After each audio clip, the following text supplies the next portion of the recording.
मैं मोमिन नहीं हूँ, मैं एक फौजी हूँ और रियल फौजी हूँ। अच्छा फौजी, अच्छा अच्छा, अपना मैं सलाम फौजी नाम सर। पढ़ा मैंने। जय हिंद। जय हिंद जय सर। हिंद भाई, सलाम जय सर। हिंद। जय हिंद सल्यूट यू सर आपको। सर। सैल्यूट यू सर, दिल से। आप हो तो हम इसलिए हैं भाई। ऐसा कुछ नहीं है, आप लोग हैं तभी हम लोग वहाँ खड़े होते हैं, आप लोगों से हिम्मत मिलती है।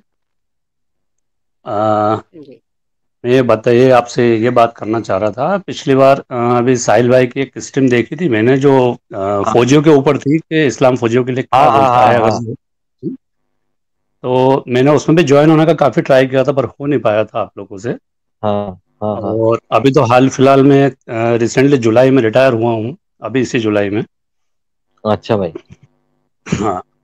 तो उसमें स्ट्रीम में मैंने फर्स्ट जो उसमें कोई मोमिना थी, वो एंटर हुई थी, कश्मीर से थी वो। हम्म। अ, वो कुछ बता रहे थे और मैं काफ़ी कुछ उसको सुन रहा था, तो मैं छोटा सा एक कश्मीर का किस्सा शेयर करना चाहता हूँ, अगर आप लोग बोलें तो। हाँ करिए ना कश्मीर शेर, का। तो आपको कैसा ना बोल सकते, आप फौजी हो, आप जो आपका ना किस्सा आप ना, शेयर कर सकते हो। नहीं फिर भी आप लोगों का कुछ है चैनल का, इसलिए मैं पूछ लेता हूँ उस चीज़ के लिए कि मैं बोलूँ कि नहीं बोलूँ। नहीं नहीं नहीं, बोलिए हाँ। बोलिए आप सर, आप हाँ बोल सकते हैं। एक्चुअली एक चीज़ तो मैं आप लोगों को एक चीज़ ये बता दूं कि जैसे हम लोग फौजी हैं, तो हमारे फौज के अंदर कोई कास्ट नहीं होता, ना कोई हिंदू होता, ना मुस्लिम, ना सिख, ना ईसाई, वहाँ कोई नहीं होता। ये चीज़ फौज में अभी तक है। फौज में ऐसा कुछ नहीं हम्म, है कि कोई कट्टर है या कोई नहीं है। बट जब हम लोग कश्मीर में पोस्टेड थे, तो कश्मीर की एक्चुअली जो पोजीशन है, एक्चुअली जो हकीकत है, वो ये है कि कश्मीर के अंदर जो फौजी मरता है, वो हम्म, 99% वहीं के लोकल लोगों के सपोर्ट से ही मरता है। अच्छा। वहीं के लोगों हम्म, का मतलब इस जमीनी हकीकत वहाँ की ये है कि 1,000 रुपये या 1,500 रुपये के में लोग, जो टिपिंग कर देते हैं। कट्टर आतंकवादी लोग हैं, इन लोगों को अपने यहाँ पे पनाह दे देते हैं रुकने के लिए। फौजियों अच्छा। से हाइड और करके रखते हैं, उनसे छुपा कर रखते हैं, फौजियों को हाँ पता नहीं चलता। अच्छा। मतलब ओवरऑल वो फौजियों को दुश्मन समझते हैं, क्योंकि उनका मेंटली ब्रेन वॉश इस लेवल पे किया गया उन लोगों का, कि उनको दिखता है कि बस जो भी है हम ही हैं, हमारा धर्म है, बाकी सब नाली के कीड़े हैं, कचरे हैं, इनको साफ करना है। हम्म। मतलब मैं, आप समझ रहे हैं ना मैं क्या कहना चाह रहा हूँ, मैं इस्लाम की जो ये ग्राउंड रियलिटी है भाई, कश्मीर की ये ग्राउंड रियलिटी जो आप बता रहे हो, ये कश्मीर की ग्राउंड रियलिटी बता रहे हो, जो हाँ मैं सबको आपको मालूम नहीं ग्राउंड है। की हाँ यार, मतलब पता है, ऐसा नहीं है कि नहीं पता है, आसपास लोकल लोगों को पता है कि वहां पर क्या चलता है। आप लोग देखते होंगे टीवी में, पत्थरबाजियां कितनी होती थी वहां पर। हम्म। बच्चे हैं 8-8 साल के, एक्चुअली 10-10 साल के एक्चुअली बच्चे, जो सर मेंटली मैं ब्रेन वॉश। बॉर्न कश्मीरी हूँ। जी जी। हेलो। मैं बॉर्न हाँ हाँ बोल। कश्मीरी हूँ। और जी। कश्मीर के लोगों का जो मसला है वो सिर्फ और सिर्फ इस्लाम के लिए। हाँ क्योंकि वही कहना चाह कोई रहा था भी मैं। कोई भी मुसलमान ये बर्दाश्त नहीं कर सकता कि उन पर काफिरों की हुकूमत हो। हाँ मैं और आपको वही एग्जैक्टली। कश्मीर को बोलिए आजाद बोलिए। आजाद कर कश्मीर को जब आजाद करने का ख्वाब देखा गया था, तब से ही आज तक कश्मीरियों के दिलों में हिंदुस्तान के लिए कोई हमदर्दी नहीं। वो मानते ही नहीं कि हम हिंदुस्तान के लोग हैं या फिर हमारा हिंदुस्तान से कोई लेना देना है। उनका जहन बस आज भी यही है कि हिंदुस्तान हमें कितनी भी सहूलियत मुहैया करा दे, लेकिन हम उसके वफादार नहीं हो सकते, क्योंकि इन हिंदुस्तानियों ने हमारे ऊपर कब्जा किया है और हमारे ऊपर जुल्म सितम किए हैं। ये हर एक कश्मीरी बच्चे के जहन में ये बातें डाली जाती हैं। हाँ बस मैं जो नहीं बोलना चाह रहा था, वो सारी चीजें आपने बोल दी। 100% आपने जो बोला बिल्कुल सही बोला है। मैंने सुना है ना ये यही सारी चीज। बातें इसीलिए तो हाँ कह और रहा हूँ। हमने देखा है, और मैं वहाँ का एक एक छोटा सा अपना किस्सा है, 1 मिनट में आपको बता दूंगा, बताना चाहता हूँ मैं। हम लोग वहाँ रहते हैं, किस पोजीशन में हम लोग काम करते हैं। हम लोगों का 16-16, 18-18 घंटे का ड्यूटी लगता है वहाँ पर। नाइट ड्यूटी लगता है। और इतना वहाँ पर इतना भी फौजी नहीं है कि हर फौजी एक दूसरे को ड्यूटी करते हुए देख सके। कई कई बार ऐसे राउंड होते हैं कि फौजी सिंगल है, आधे किलोमीटर तक इधर भी कोई नहीं है, उधर भी कोई नहीं है, अंधेरा है, सब कुछ है।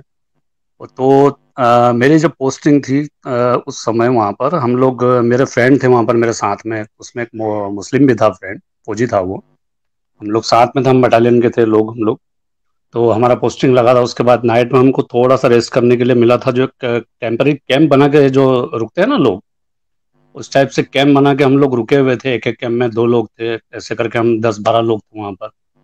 और बात कर रहे थे ऐसे ही हमारा, और अचानक से मतलब मेरा उस जो वो मोमिन था और एक और जो दोस्त था, हम लोग काफी अच्छे घुल मिल कर अच्छे से बात करते थे, सब रहते थे। सेकंड नहीं लगा जाने किसने क्या उस पर ग्रेनेड फेंका, उस पे हमारे तंबू पे, और इत्तेफाकन मतलब मैं जिसमें था उस पे नहीं आया और जो पास में था उस पे आया, और वो एट ए टाइम दोनों वहां पर शहीद हो गए, दोनों के दोनों। इसमें आप देखें कि हमारे इनकी मानसिकता हिंदुस्तान की के, वजह से जी जी नहीं बोलिए। इसमें, हाँ वो तो है, उनकी मानसिकता है। इसमें हमारे हिंदुस्तान के कानून की खूबसूरती देखें कि आर्मी पर अटैक हो और आर्मी वहां पर कुछ नहीं कर सकती।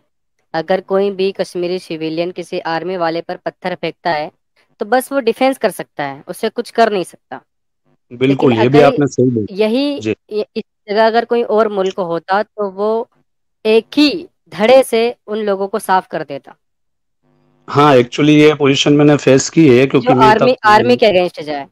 तो ये हाँ बहुत बड़ी बात है कि हिंदुस्तान की आर्मी वहां पर पत्थर खाती है और अपने ही मुल्क के लोग जिन्हें वो समझती है वो लोग उन्हें पत्थर मार रहे हैं और टेररिस्टों को सपोर्ट कर रहे हैं। तो ये बहुत बड़ी बात है।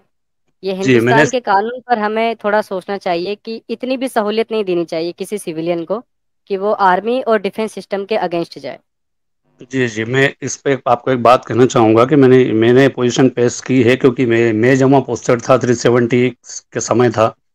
और 370 जो इंडिया में उसको जो हटाया गया है उसके बाद से पत्थरबाजी तो हाल फिलहाल अलाउ नहीं है, फौजियों को इतना पावर है, अगर उन पर कोई पत्थर मार रहा है तो वो हाथों से उसको मतलब बचा सकते हैं। इवन गन नहीं चलाना है, बाकी उनको मार भी सकते हैं, बदले में लाठी वगैरह उनके पास जो एक रोड रहता है उससे अपन मार सकते हैं उनको, ऐसा नहीं है अभी हाल फिलहाल।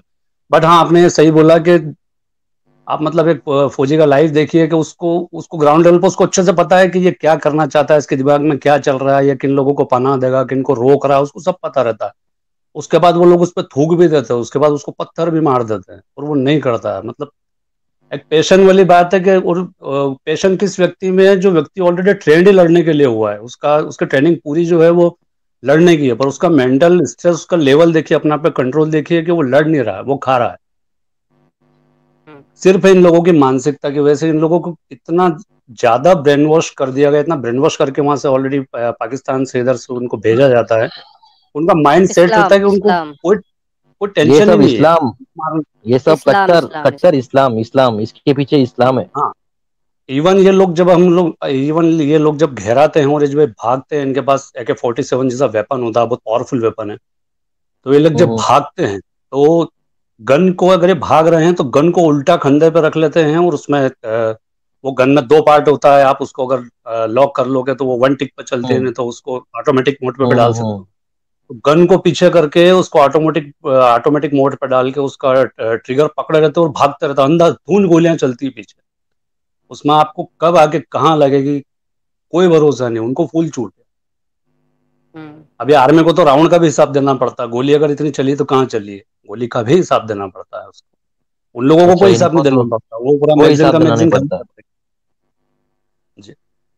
तो बिल्कुल। कुल मिला के कहने का आया था, अभी बहुत लोग जुड़ने वाले हैं आप लोगों से, मैं इतना समय नहीं लूंगा, बस इसीलिए आया था ये कहने के लिए। उस दिन मैंने वो देखा था तो अच्छा लगा था। और आप लोग जो काम कर रहे हैं, मैं कोई मजहब के खिलाफ नहीं हूँ, कोई इस्लाम को भी मैं पर्सनली ऐसा बुरा नहीं बोलता, पर ये है कि ये ये काम जो, आप मजहब के खिलाफ नहीं है, लेकिन हम तो हैं।